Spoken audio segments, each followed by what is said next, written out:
Nós repetimos aqui o amém, mas também nós cantamos que Deus é o Deus do impossível.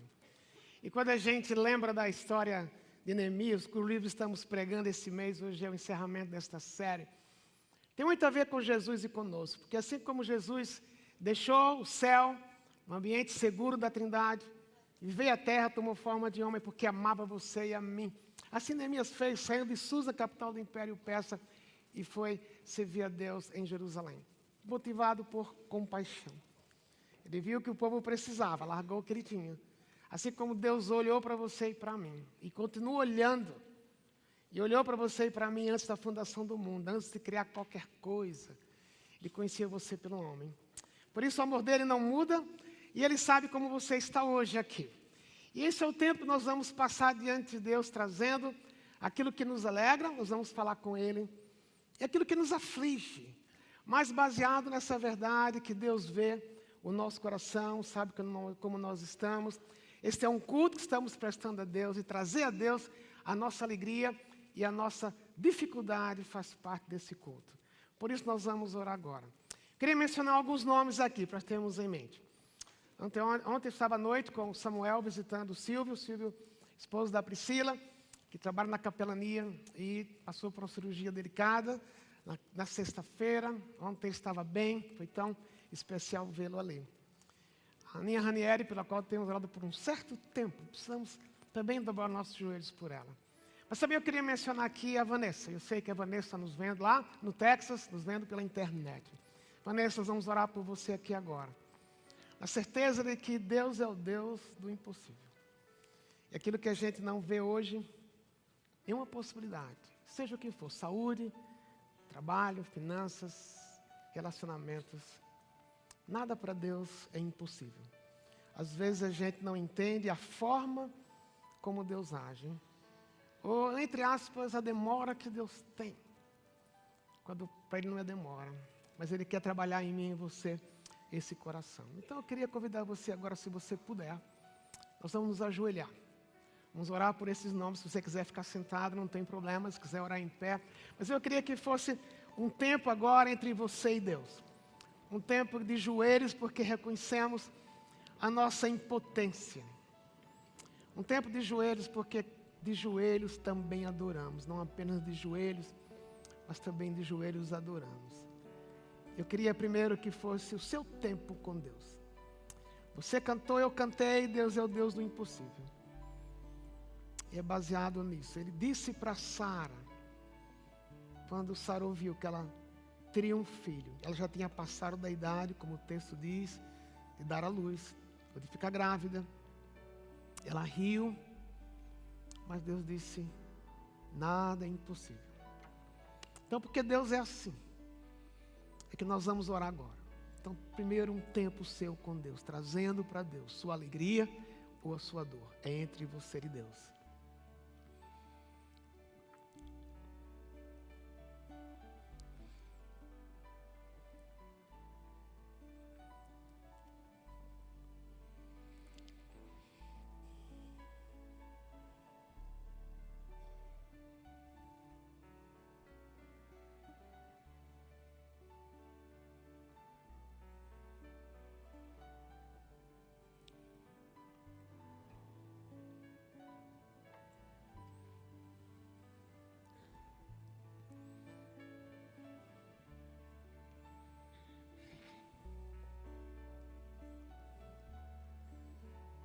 Certa vez Deus falou para o povo dele, no Antigo Testamento, será que é possível uma mãe esquecer dos seus filhos?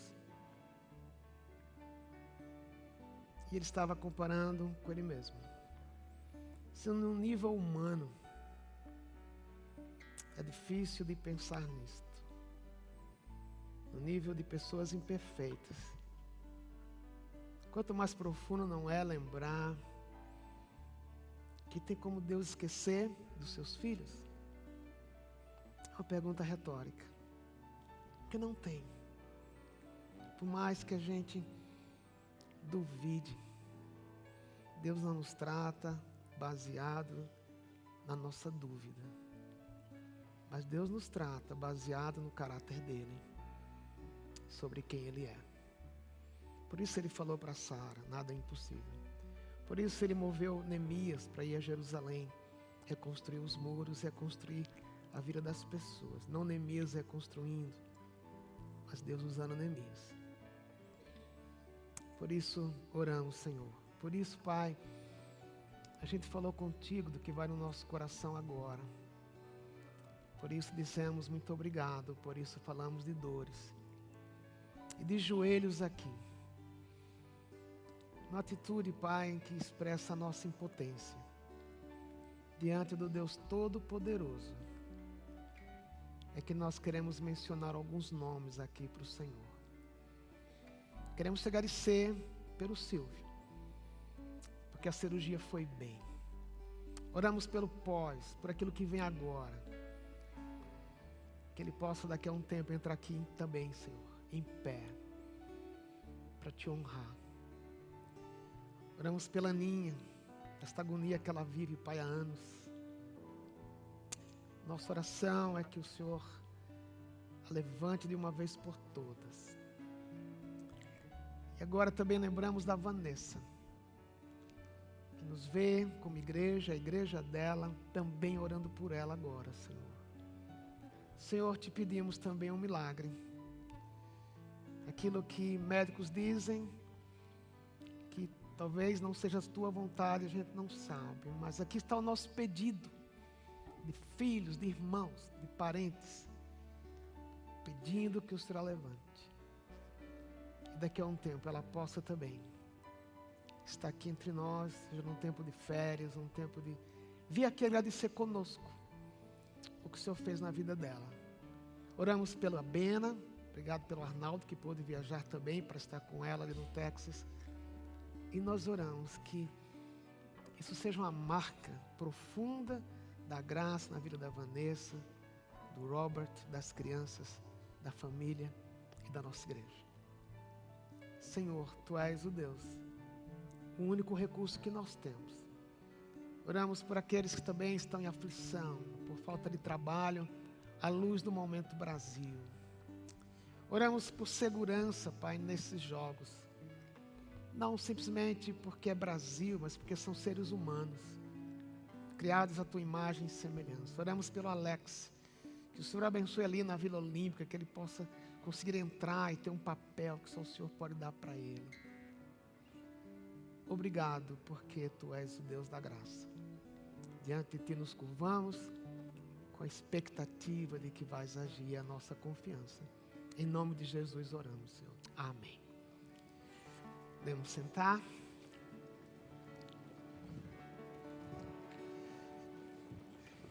Estamos falando de Neemias, porque hoje terminamos essa série no livro de Neemias. Vamos celebrar no livro aquilo que Deus fez na reconstrução dos muros.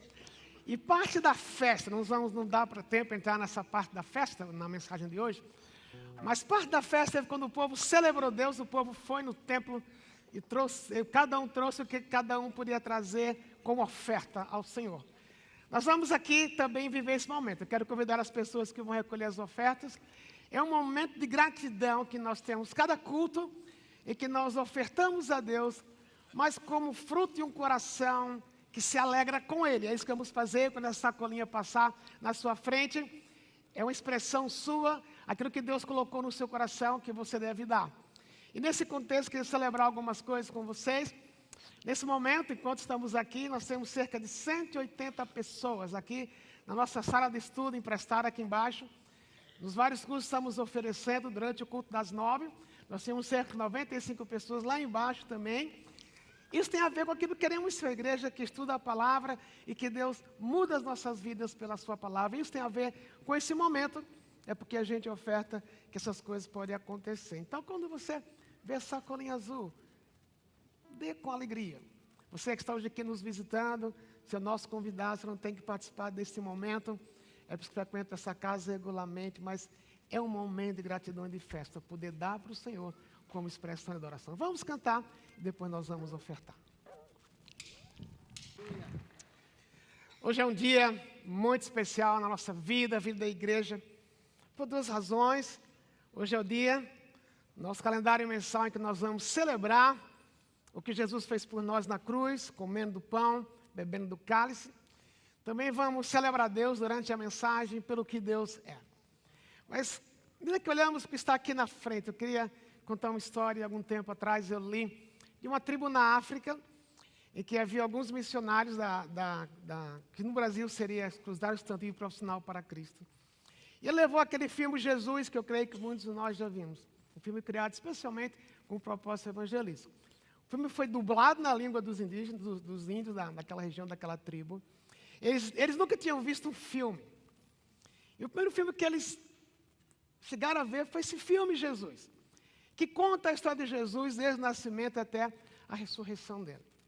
Mas na medida que a história foi passando na tela, aqueles homens e mulheres ficaram indignados com o que estava acontecendo. Eles achavam que o missionário era o culpado daquela história. E eles partiram para cima do missionário para bater no missionário. E precisou algumas pessoas cercar o missionário, protegê-lo e pedir para que ele se acalmasse. Daqui a pouco, quando Jesus começou a ser ridicularizado pelos fariseus, novamente eles se levantam, tentam cercar o missionário, tem que parar o filme, mas aí os homens que protegiam aquele missionário conseguiram acalmar a tribo, eles sentam. E mais quando chega no caminho, então, da morte, aquela caminhada de Jesus para a crucificação, a raiva, a ira é maior ainda, eles querem realmente matar, chegam a pegar no missionário, um grupo tem que intervir para impedir que eles matem o missionário. E ele diz, gente, calma, a história não terminou. E daqui a pouco, eles veem Jesus no filme, Jesus ressuscitando. Eles irrompem numa alegria, mais forte do que a ira, do que a raiva, e agora eles abraçam o missionário, eles começam a dançar, eles se abraçam entre eles como se fosse a maior festa da vida deles, simplesmente porque Jesus ressuscitou. O que nós vamos fazer aqui, nesse instante, é celebrar que Jesus morreu, mas ressuscitou e um dia voltará. Com o coração cheio de gratidão, porque o que ele fez tem a ver com você. E baseado no que o texto diz em Efésios capítulo 1, antes dele fundar o mundo, a Bíblia diz, não sei o que eu digo, a Bíblia diz, que Deus lhe viu, e por isso, baseado no amor dele, na graça dele, ele lhe escolheu para crer. Que alegria! Que não depende de mim, não depende de você. Mas o fato de termos sido reconciliados com Deus, tem a ver com o que esse pão celebra e que esse cálice celebra. Mas é uma festa. E ninguém vai para uma festa mal vestido ou sem se preparar, ou mal arrumado. E a preparação que Deus disse que devíamos ter para esse momento é um momento de confissão. Se você já conhece Jesus como seu Salvador, você é convidado a celebrar a vida, a morte e a ressurreição dele. Mas também a Bíblia diz que nós devíamos nos preparar tendo um momento de confissão. Por isso convido você a baixar sua cabeça, se assim você quiser, do jeito que você quiser, sentir-se melhor. E ore desta forma, sugiro, diga a Deus, sonda o meu coração. Que este é um momento de confissão de pecados. A Bíblia diz para nós não tomarmos o pão de uma forma indigna, e nós fazemos isso quando não lidamos com o pecado que está dentro de nós. Então, um tempo de confissão entre você e Deus. Quero pedir que nesse momento as pessoas que vão também distribuir o pão e o cálice venham até aqui à frente, enquanto nós nos preparamos para esse momento especial de celebrar a pessoa de Jesus.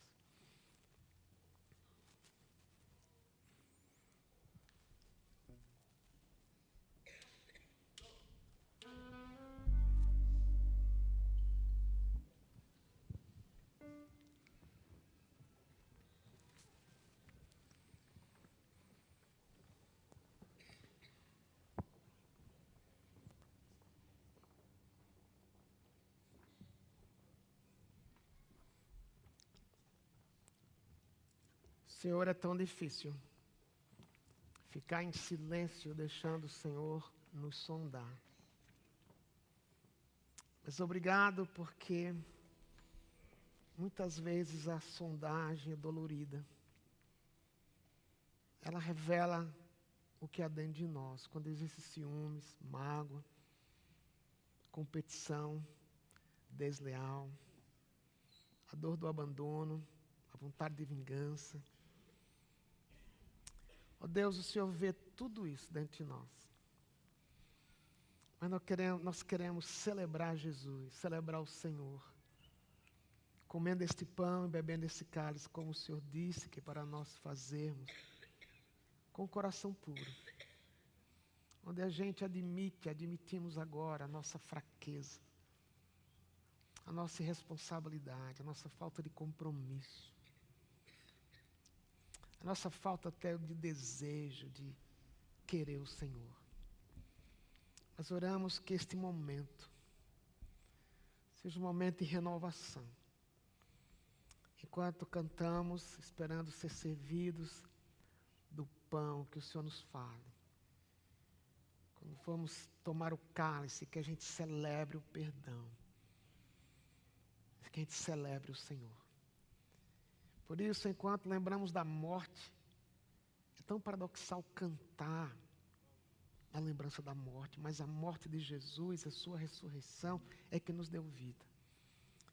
E por isso queremos te oferecer esse momento, comendo, bebendo e cantando, alegres pelo que Jesus fez por nós.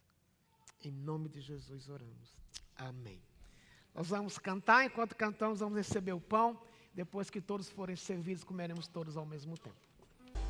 Na história daquela tribo que eu comecei contando, a compreensão deles a respeito de pecado é um pouco diferente da nossa, era um pouco diferente da nossa, mas era pecado. Para eles, o único pecado que eles perceberam que eles tinham era adorar outros deuses, como eles tinham, como toda a tribo tem. Em termos morais, naquela tribo, era uma tribo de alto padrão moral, se pudéssemos falar assim. Mas o que moveu aquela tribo, depois de entender, celebrar aquela barulho, aquelas abraços, depois que viram no filme Jesus ressuscitando, é que idolatria era o que separava de Deus. Idolatria nos lembra, na linguagem mais direta e clara que eu posso usar, nos manda para o inferno. E eu não creio que ninguém aqui que está nesse salão adora alguma imagem de madeira, de ferro, mas a gente tem os nossos próprios deuses, nos quais confiamos, às vezes mais do que Deus. E por isso que o corpo de Jesus foi dado, para que nenhum pecado não pudesse ser tratado. E quando olhamos para esse pão, olhamos com alegria, porque Deus viu o que estava no seu coração, o que está no meu, a idolatria que tem aqui dentro. E Deus não disse, quando Lisânias melhorar, eu vou perdoá-lo. Não, Jesus veio. E nada que eu pudesse fazer me mudaria. Mas o que precisava ser feito, Jesus fez na cruz. Por isso é gratidão. Não dependeu de você, não dependeu de mim, dependeu de Jesus que resolveu dar a vida dele por você. Por isso ele disse que quando comemos o pão, é uma lembrança. Você não estava em Jerusalém 2000 anos atrás. Você não estava naquela última ceia dele com os discípulos. Mas hoje você já ouviu a história. Que o corpo dele, crucificado na cruz, perdoa seus pecados. Por isso nós vamos comer e depois dar graças.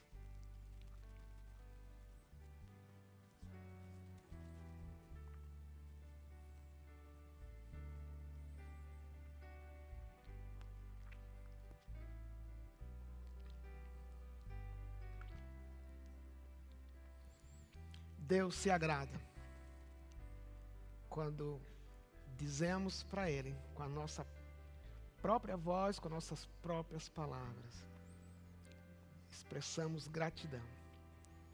Por isso é um tempo agora de você e eu, com nossas próprias palavras, agradecemos pelo corpo de Jesus, crucificado em nosso lugar.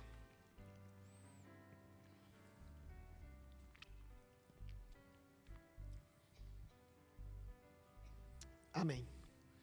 Ele também disse que quando a gente bebesse esse cálice é para lembrar que esse é o cálice da nova aliança, que mais do que nunca representa um tratamento dele comigo e com você, baseado não no que eu sou, baseado no que ele é e perdão de pecado. Nós vamos receber o cálice, que simboliza o sangue de Jesus. Enquanto isso, vamos cantar com alegria. Enquanto cantamos, todos serão servidos, depois vamos beber todos ao mesmo tempo. Bem, eu creio que uma boa maneira de entender de uma forma simples o lugar do cálice é quando você é ofendido por alguém. Às vezes alguém que você esperava ser muito amado, muito amada, ele decepciona, ele fere, ele ofende, ele abandona. Mas essa pessoa um dia volta e diz para você, me perdoe. Pode ter sido o seu diretor, o seu presidente, ou um colaborador, alguém abaixo de você. Pode ser o seu cônjuge, pode ser o filho. Mas ofendeu e doeu muito. E a gente diz, ok, está perdoado. A gente pode até perdoar, mas certamente, quero não, por sermos humanos, às vezes colocamos aquela pessoa na nossa lista negra. Ou a gente diz, tá bom, te perdoo, mas nunca mais te levo para o meu piquenique. Clube fechado. Está perdoado. Nunca mais vou cobrar isso de você. Somos humanos. Mas quando Jesus derramou o sangue dele na cruz, o sangue dele simboliza o fato de que Deus apagou tudo. E nada ficou na mente de Deus que eu fiz contra ele. Só Deus tem esse perdão perfeito, perdão completo, do passado, do presente e do futuro. E esse cálice simboliza. Mas para que isso acontecesse na minha vida e na sua vida, que a culpa foi removida, o meu pecado e o seu pecado é tão sério, me levaria a viver eternamente no inferno depois da minha morte física. Mas mais sério ainda foi o fato de Jesus voluntariamente ter resolvido, por amor a você e a mim, ter derramado o sangue dele na cruz. Ele diz que esse é o cálice da nova aliança, que simboliza perdão total, esquecimento total. E quando eu fico remoendo na minha mente o pecado que eu cometi, às vezes aquela expressão humana, nem eu me perdoo. Esse pecado é pior, porque parece que eu não estou crendo que o que Jesus fez na cruz limpa tudo e perdoa tudo. Por isso, da gente beber esse cálice, a gente deve beber com aquela gratidão, dizer, Deus, sou o Senhor, para não levar em conta o que eu fiz até hoje. E isso traz alegria, porque viver sem culpa é uma das experiências mais fabulosas e profundas da nossa vida. Poder olhar para mim, olhar para você, não que somos perfeitos, mas lembrar, fomos perdoados pelo sangue de Jesus. Por isso vamos beber e depois dar graças.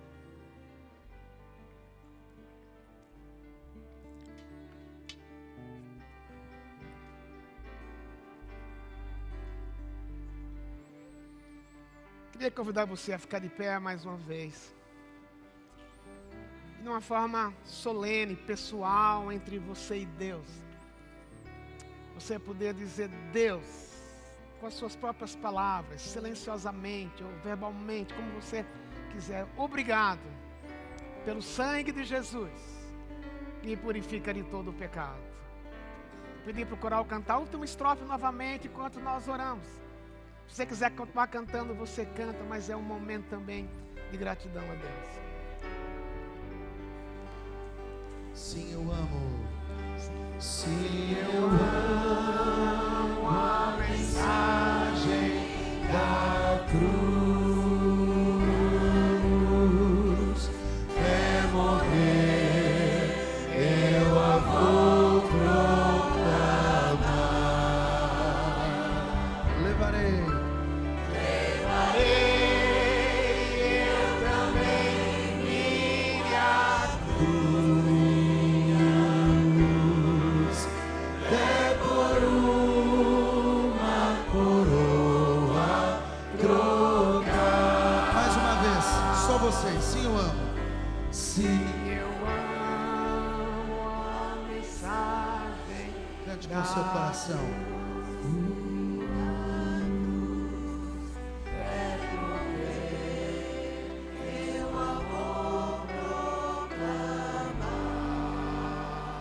Levarei. Eu também minha cruz.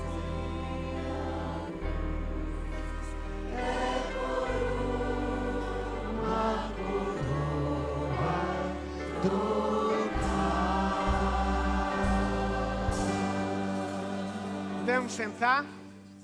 Quer dizer que o culto não terminou, temos a mensagem agora. Mas antes de abrir o texto essa manhã, primeiro eu queria dizer da minha alegria. Eu fiquei 3 semanas fora. Eu não desapareci da igreja. Alguém perguntou para mim, porque eu saio de noite para outra reunião. Estão me sondando, ninguém está me sondando, me sonda o tempo todo, mas meu lugar é aqui. E a minha maior alegria é voltar para casa. Então estou aqui feliz. No primeiro culto eu estraguei, não é que eu estraguei, soltei demais a voz, estava tão emocionado que já estou sem voz. Nós vamos chegar até o fim. 2 coisas que eu queria mencionar. O ano passado, uma faculdade americana, o Gordon College, visitou algumas igrejas no Brasil, tentando descobrir o que algumas igrejas estão fazendo em termos de influenciar a cultura, em termos de contribuir para a cultura e transformar cidades. Visitaram algumas igrejas e eles ganharam, a Fundação John Templeton, aliada a essa faculdade, eles estão investindo um bom dinheiro, uma grande quantia, herança que receberam de uma família, em cidades estratégicas do mundo. E numa pesquisa que fizeram por 2 anos, descobriram que nos próximos 20 anos, São Paulo e Pequim serão 2 das 5 cidades mais importantes e influentes no mundo. Então, pensaram que é época de pensar, junto com líderes brasileiros, líderes chineses, como a igreja pode influenciar a cultura. Por isso, nos convidaram, haviam eu e mais 4 pastores brasileiros, mais 5 chineses. Por uma semana, sentamos numa mesa, ouvimos boas palestras, discutimos coisas de futuro, e nossa igreja vai estar envolvida nisso. Mas 2 coisas me alegraram, meus queridos. Primeiro, tem até a ver com o que eu vou falar daqui a pouco nessa mensagem, que às vezes a gente critica muito o que a gente não tem, né? Claro que queremos sempre fazer melhor, mas fiquei tão grato a Deus, ver que, a despeito das nossas limitações, não sei se elas existem, como Deus tem atuado através dessa igreja, quando a gente compara com outras situações, tanto no Brasil como no mundo. China é outro contexto. Eu estava com 5 pastores de igrejas subterrâneas, necessariamente não que vivem debaixo de uma perseguição, eles têm uma liberdade vigiada, mas com menos liberdade do que a gente. O foco deles é outro. Mas eu fiquei grato a Deus poder sentar com aqueles homens, com as histórias que eu nunca tinha visto, e de ser grato a Deus pela igreja que Deus nos deu e pelo que estamos fazendo aqui, especialmente olhando para os próximos anos, o que vamos fazer pela cidade. Foi tão interessante que um deles estava aqui há um tempo atrás, que eu nem sabia que estava nos olhando. Eu disse, eu fiquei entusiasmado quando eu vi que a sua igreja fala do rico e do pobre. Eu falei, Jesus morreu por todos, nem só pelo rico, nem só pelo pobre. Morreu por todos e queremos ser uma igreja que alcança os 2 lados do Morumbi, como temos falado aqui. Então, sou grato, obrigado, porque eu sei que alguns estavam sabendo que eu estava fora, oraram por mim. E sou grato a Deus, porque nada como voltar para casa e encontrar com a igreja que eu amo. Mas hoje é um dia de festa. Mas antes de falar da festa, faz parte daquilo que eu falei, lembrar que estamos olhando para a cidade, mas uma coisa também que não podemos perder é que Deus nos deu um coração missionário. É por isso que algum tempo atrás, um ano atrás, resolvemos adotar o povo Dalit na Índia. Alguns estiveram lá, eu estive lá em janeiro e vou continuar indo todo janeiro dando aula no seminário.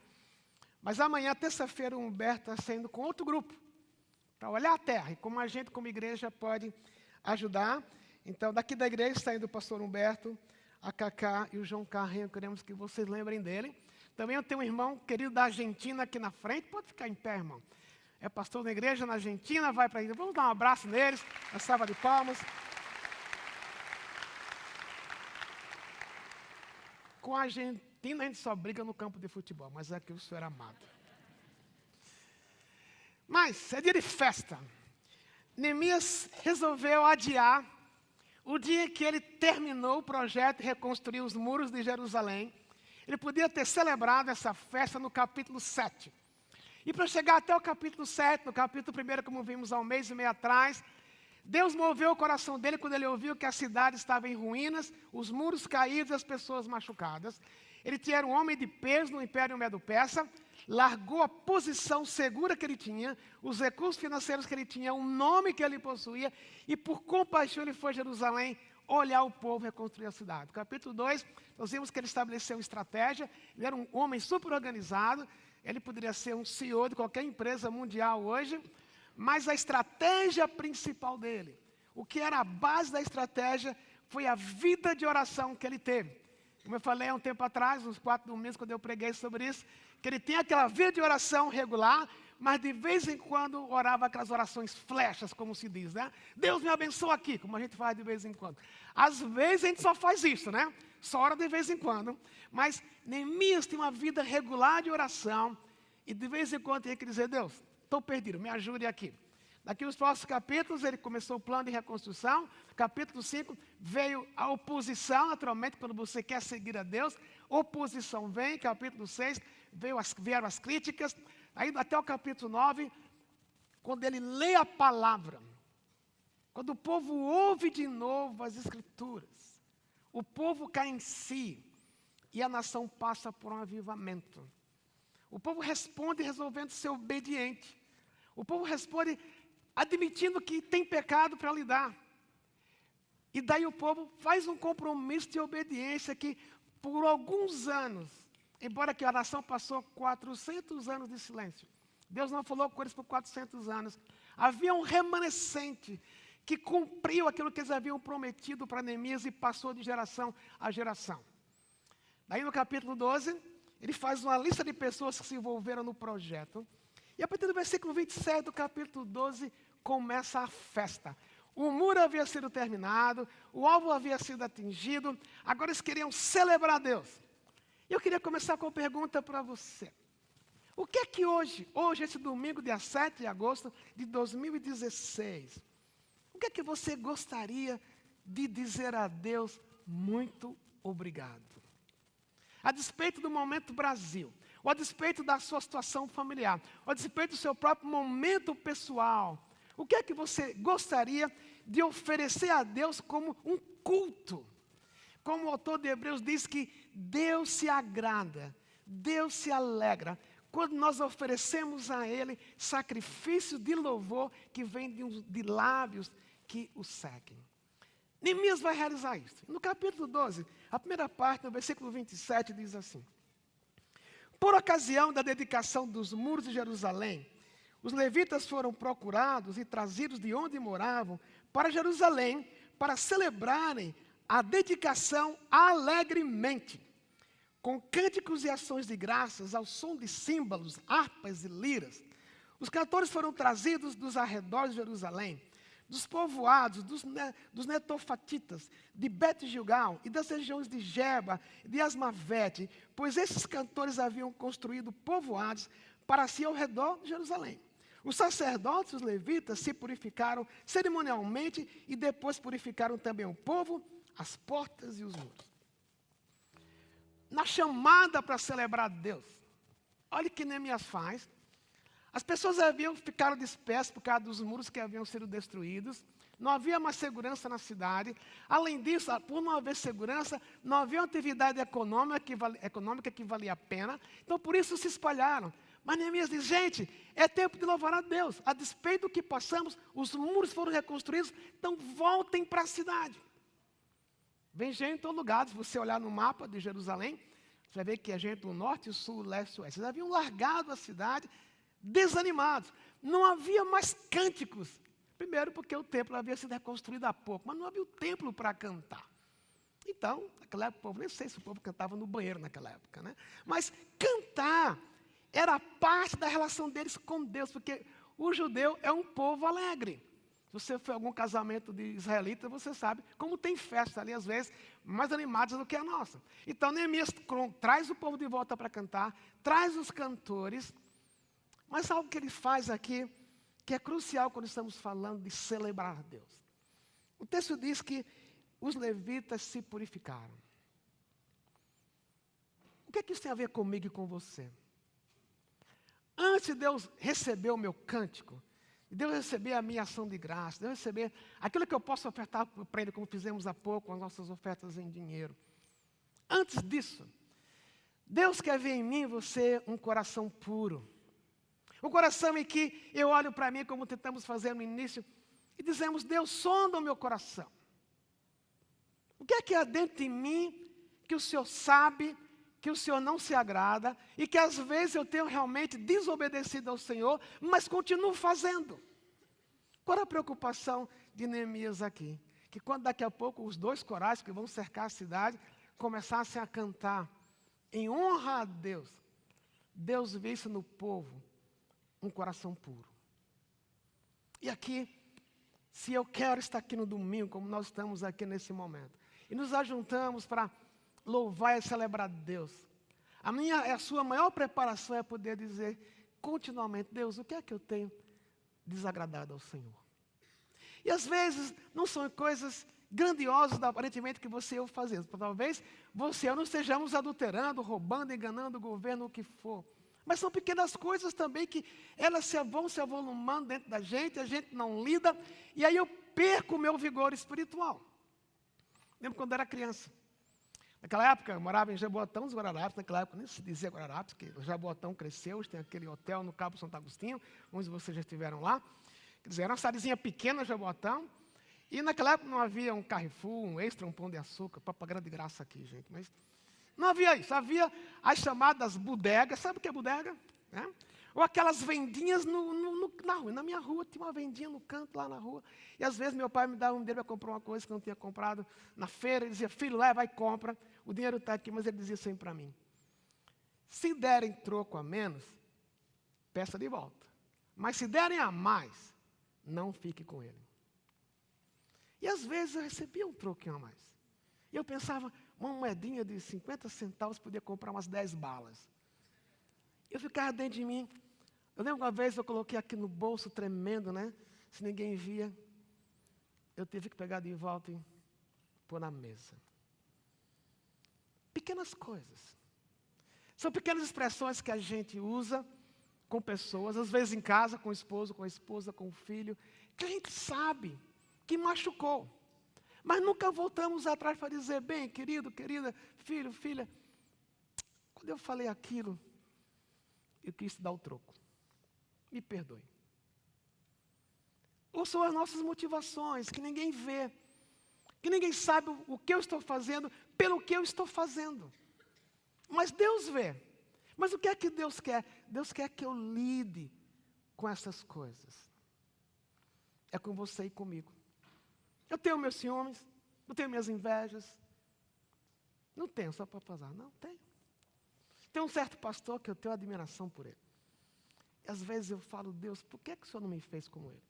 Eu queria pregar como ele prega. Aí quando ele prega bem, eu fico com raiva. Não quero nem ver pelo podcast. Eu tenho que dizer: Deus, eu estou com ciúmes. Eu queria ser igual a ele. Mas Deus não me fez igual a ele. Então, são coisas que, se a gente não lida dentro da gente, elas vão se acumulando. E um dia você vai sentir falta do seu vigor. Você pergunta: o que é que eu fiz? Não é um pecadão, mas é aquela atitude de que eu preciso sondar o meu coração diariamente. Para quando eu me juntar, quando eu vier chegar aqui domingo de manhã, domingo à noite, o meu louvor a Deus vem de um coração puro, porque por isso Jesus morreu. E porque eu tenho que andar com um coração impuro. Por mais difícil seja um pecado contínuo na minha vida, seja uma tentação moral, sexual, o que fosse, aquilo está sendo contínuo. Eu preciso dizer: Deus, eu estou caindo nisto. Porque se eu escondo, um dia eu vou cair. Por que Deus quer que eu ande puro? Por que nós paramos para tomar ceia? Não tem nenhum poder miraculoso nesse cálice. Mas ele me lembra que Jesus morreu por mim, para que eu não ande da forma como eu andava antes. Mas que eu possa dizer: Deus, eu errei. E quando eu confesso, a Bíblia diz que se confessarmos os nossos pecados, Ele é fiel e justo para nos perdoar os pecados e nos purificar de toda injustiça. Mas enquanto eu não lido com eles, aquilo me separa de Deus. Por isso, se ia ter uma festa aqui, a festa precisava vir de gente purificada. É interessante porque não somente uma purificação pessoal, mas como era ritual, isso não acontece no Novo Testamento, porque Jesus já fez tudo. Eles costumavam jogar água nas paredes, costumavam purificar, eram simbolismos que as paredes eram lavadas, a parede da cidade foi lavada. Tinha um lado ecológico também desde aquela época, né? Mas eles trocavam de roupa, Eles tinham a roupa de ver Deus, na linguagem de hoje. Por quê? Porque era festa. A gente quer celebrar Deus com a melhor roupa que a gente tem, com o prédio limpo, mas muito mais do que isso. Queremos celebrar Deus com o coração puro. E Deus quer purificar o seu coração. Então, essa foi a primeira parte. Se eu quero celebrar Deus, a primeira coisa que eu preciso pensar é, eu vou celebrar, mas com o coração puro. Aí no versículo, a partir do versículo 31, não vou ler todo. Mas ele convoca os líderes de Judá, ele dá uma lista de nomes aqui. Aí é interessante porque a gente sabe, da forma bíblica, a Bíblia diz que aquilo que eu faço com a mão esquerda, a mão direita não devia saber. Mas a Bíblia também diz que eu posso encorajar você e você me encorajar. Naturalmente, o que Neemias fez aqui foi, ele quis honrar todas aquelas pessoas que junto com ele reconstruíram a cidade. Por isso, um grupo de nomes aqui, que você pode ler mais tarde, são boas sugestões para nomes dos seus netos, dos seus futuros filhos, né? Azarel, Milalai, Gilalai, Matanias, Zacur. Quer dizer, tem várias sugestões aí. Mas o ponto-chave aqui é que Neemias viu pessoas que com ele haviam trabalhado duro, que correram risco de vida. E o que isso tem a ver comigo e com você? Todo mundo que está aqui. Eu tenho certeza que todo mundo, cada um aqui, na sua vida, alguém Deus usou para lhe encorajar, para lhe abraçar, para lhe acolher. E às vezes eu preciso parar e dizer para essa pessoa, obrigado. Não é tão bom quando alguém diz para você, fulano, você nem lembra, mas tal dia, 10 anos atrás, encontrei com você lá no supermercado, e você me deu uma palavra de encorajamento, que eu nunca esqueci, você nem lembra talvez. Mas quando a pessoa diz para você, você ganha uma nova energia, não é verdade? Então, é isso que Neemias está fazendo aqui. Olha, tem um grupo aqui, eles não precisam de um busto de bronze nos muros, mas olha, esses homens trabalharam comigo, por isso é parte. Agora, então se eu quero celebrar a Deus, primeira ideia de eu preciso andar puro. Segunda coisa aparece no versículo 40, que diz assim, os 2 coros. E aqui, outra coisa interessante, né? Tem um coral aqui que é o melhor de Jerusalém, gente, que vocês estão acima deles, né? Vocês ensaiaram, né? Agora, Neemias, eu creio que era um cara muito afetivo também, muito, não sei se ele era artista, era mais um drive oriented, mas ele cria 2 coros que eles vão andar pelos muros da cidade, um lado norte, o lado oeste, o lado leste, cantando. Se diz que o muro devia ter cerca de 3 metros de largura. Claro, para poder ter um coral desse. Então eles circundam a cidade cantando. Agora você pode imaginar as pessoas vendo o coral cantando nos muros, andando pelos muros. Certamente eles começaram a ser contagiados. Como sou grato que vocês nos contagiam também, quando vocês estão ministrando. Mas tudo isso tem a ver com gratidão. Então, se eu quero louvar a Deus, a primeira coisa que eu preciso pensar é, eu preciso ser puro de coração. A segunda coisa é expressar gratidão. Porque o versículo 40 diz assim, os 2 coros encarregaram das ações de graças, assumiram seus lugares no templo de Deus, o que também fiz acompanhado da metade dos oficiais e dos sacerdotes, Eliaquim, Maazés, Miniamim, Micaías, Elionai e daí por diante.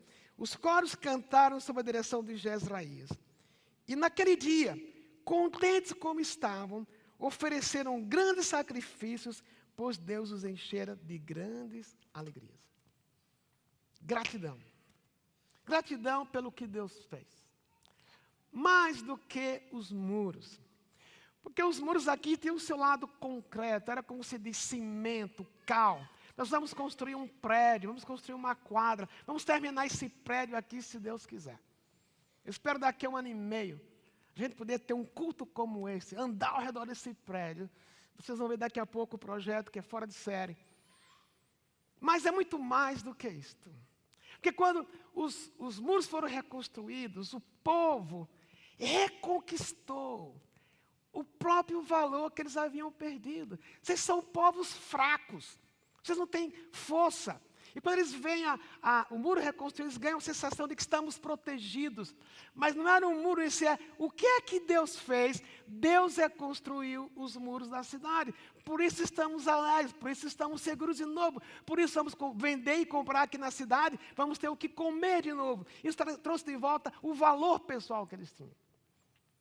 Mas na linguagem espiritual, eles tiveram suas vidas também espirituais reconstruídas. Claro, o muro construído não impediu que outros inimigos chegassem, como eles foram cercados mais outras vezes, cerca de 300 anos mais para frente.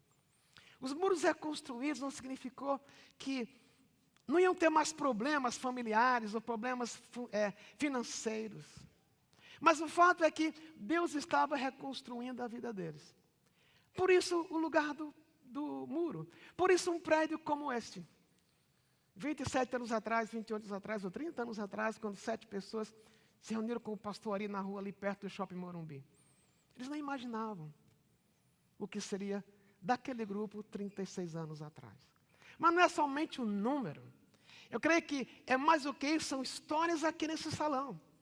Histórias que estão sendo reconstruídas. Por isso lugar de um prédio, por isso lugar de um lugar para a gente se reunir, por isso um prédio para abrigarmos mais aulas, por isso um próximo andar totalmente dedicado a crianças. Não é o prédio, são as pessoas. Naquele momento havia uma gratidão a Deus. Deus, olha o que o Senhor fez. A gente não tinha o poder de reconstruir um muro. E o Senhor mandou Neemias. A gente não tinha recursos. O próprio rei da Pérsia mandou recursos. Olha o que o Senhor fez. Não era esquecer a dor. A gratidão não faz com que eu fique cego ao que me machuca. Não é isto. Mas a gratidão faz com que eu reconheça que, ok, Deus, a vida podia ser muito pior. Mas olha o que o Senhor está fazendo. Eu tenho comida. Eu tenho onde dormir. Eu tenho como andar, eu tenho um carro, posso andar de ônibus, eu tenho perna, eu tenho um braço. Eu tenho gente que me ama. Pode ser que o meu marido ou meu filho não me ama como eu queria, mas eu sei que tem alguém que me ama, mas o Senhor, acima de tudo, o Senhor me ama. E às vezes a gente, como pessoa, a gente concentra no que não tem.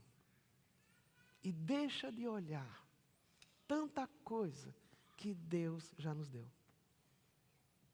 O fato é que, às vezes, tornamos como uma coisa corriqueira ter 3 refeições por dia aqui no Brasil. Eu tive colegas de seminário lá em Dallas, que o normal para eles que estavam nos seus países era comer 1 vez por dia.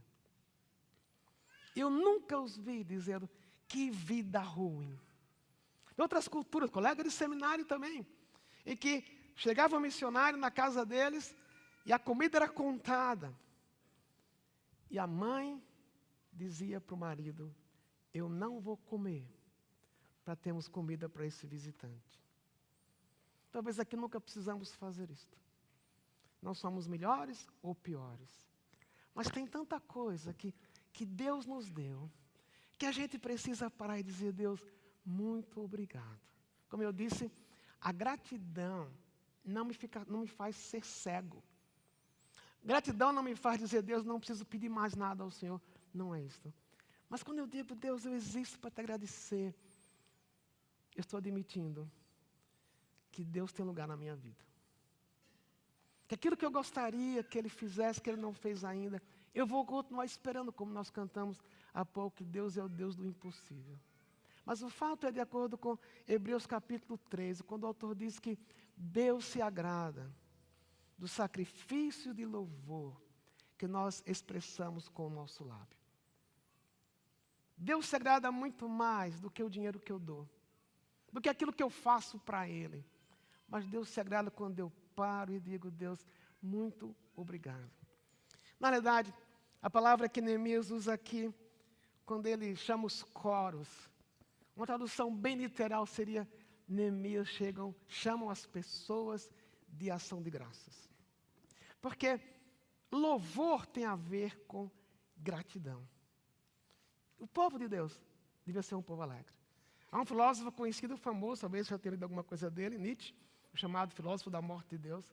Ele diz, comentando dos cristãos, ele diz que os cristãos que se dizem seguidores de um Redentor, eles deviam viver mais como redimidos, porque os cristãos são muito tristes. Nietzsche falou isso. Não quer dizer que todo mundo é triste, mas uma percepção dele. Né? Devíamos viver como o Redentor era. Se somos redimidos, devíamos viver como o Redentor, alegre, satisfeito. Mas uma outra história que não foi um filósofo como Nietzsche, foi uma garotinha de 5 anos, 7 anos, que o avô a levou para conhecer a fazenda do avô. Ele andou com a neta pela fazenda. Daí a netinha queria conhecer o estábulo. Ele levou no estábulo, tinha cavalos e tinha jumentos. A garotinha parou em frente de uma jumentinha, pôs sua mão no rosto dela e falou assim para a jumentinha: como é seu nome? Claro, ela não viu nada, né? A garotinha falou: claro, você não vai dizer como é seu nome, mas eu sei quem você é. Ela falou para a jumentinha: você deve ser como meu avô, carrancudo e cara feia.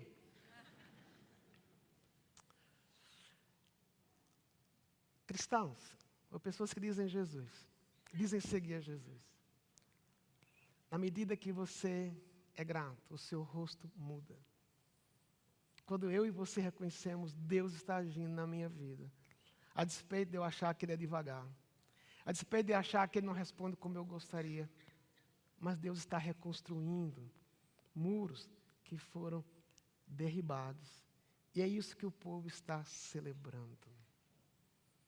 Muros que foram derrubados e foram reconstruídos.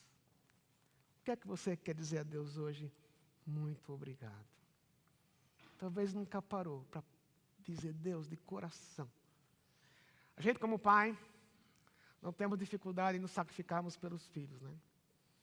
Nós dizemos assim, dá um presente Natal, Ano Novo, o que for, aniversário. A gente diz: filho está aqui.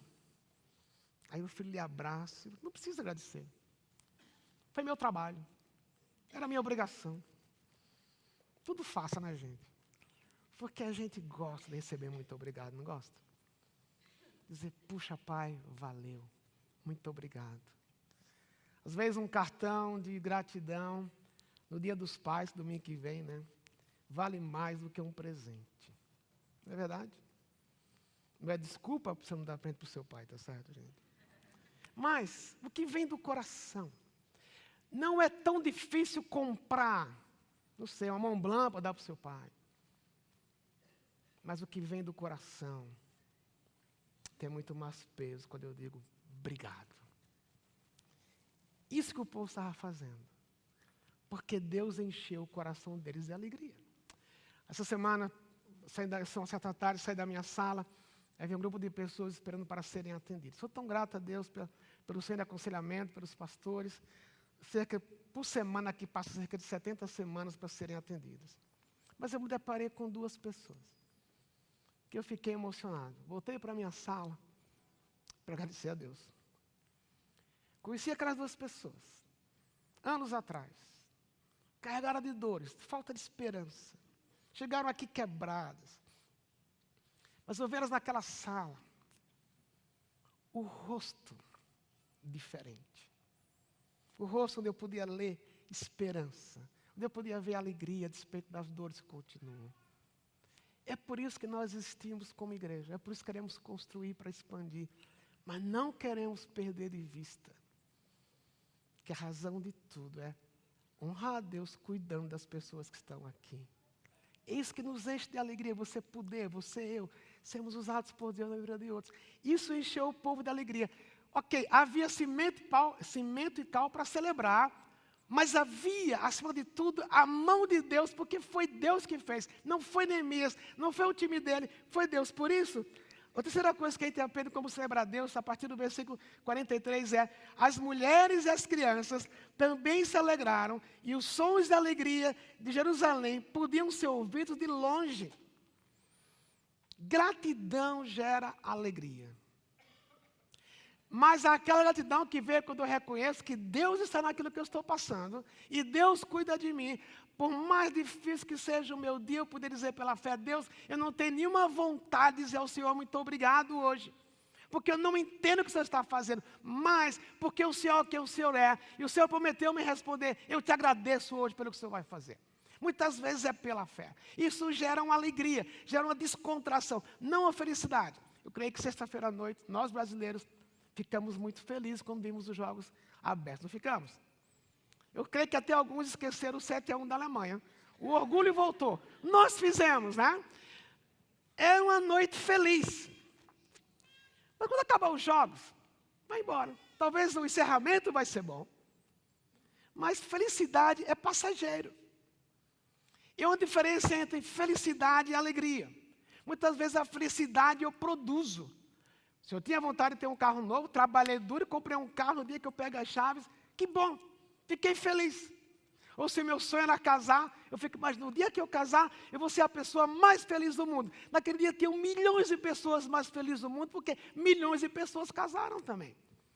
Agora, alegria é diferente. Primeiro porque a alegria, segundo Gálatas 5, é fruto do Espírito. É o Espírito Santo que produz em mim e em você. E a alegria tem a ver, de acordo com Efésios 5,18, com o controle que o Espírito tem na minha vida. Quando eu reconheço, eu tenho razões para ser infeliz, mas o Senhor está comigo e minha vida vai mudar. Então a alegria não tem tanto a ver, nesse caso havia muita felicidade, muito barulho, mas nem sempre a alegria tem a ver com risadas. A alegria tem a ver com um coração satisfeito em Deus. E por satisfeitos em Deus, tem dias que eu choro, tem dias que eu reclamo. Mas tem dias que eu digo, como Paulo falou na prisão, aprendi a viver contente em toda e qualquer situação. Por quê? Porque ele disse, eu posso tudo naquele que me fortalece. Então, a alegria é fruto da gratidão. A alegria é fruto de reconhecer que Deus está agindo, mesmo quando eu não consigo ver, mesmo quando eu não sinto. O povo esperou um certo tempo para ver os muros reconstruídos. Demorou 52 dias, mas para Neemias foi muito especial o dia de celebrar.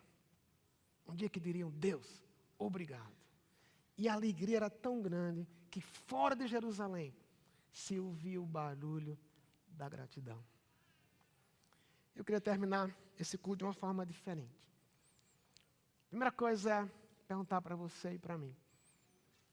À luz do que o autor de Hebreus diz, eu vou repetir, que Deus se agrada quando a gente oferece sacrifícios de louvor. A ideia aqui não é, eu vou me abater, eu vou me penitenciar, eu vou me amarrar para com sofrimento fazer um sacrifício, não. O sacrifício já foi feito na cruz. Mas a ideia de oferecer a Deus gratidão. Não quer dizer, eu vou repetir, que você não tenha dores. Mas fazer um memorial, dizer, Deus, obrigado por isto. Quando você entrou, você recebeu um boletim com um post-it nele. Não é propaganda da 3M, certo? É para você usar. Se você entrou com a sua esposa, supõe que você ganhou um boletim só, então o que é que eu quero pedir? Nós vamos cantar uma música agora. Uma música alegre, uma música de gratidão a Deus. Enquanto o coral canta a primeira parte da música, eu queria que você escrevesse nesse papel uma expressão de gratidão a Deus. Deus, muito obrigado, reticência, muito obrigado porque meu marido me ama. Muito obrigado porque eu fui escolhido. Muito obrigado porque eu tenho empregado. Muito obrigado pela dor que estou passando, porque eu sei que a dor produz em mim algo especial. De você escrever nesse papel. E depois nós vamos ter um momento, como aqueles indígenas, não para matar o pastor, certo? Mas um momento que você vai se levantar, e você pegou o que está nesse por si e vai pregar naqueles painéis ali. Ali é um memorial de gratidão a Deus. Vai ficar ali uma semana. Se você quiser vir aqui na semana, orar com o seu post-it, orar por mais pessoas. Mas a ideia é que você, enquanto cantamos a primeira parte da música, você escreva. Depois quero pedir que você fique em pé. Quando eu der o sinal, fique em pé, saia. Mas faça como naquela tribo, né? Abrace quem está lá, porque é um momento de alegria. É dizer a Deus, muito obrigado. Hoje eu quero agradecer por mim.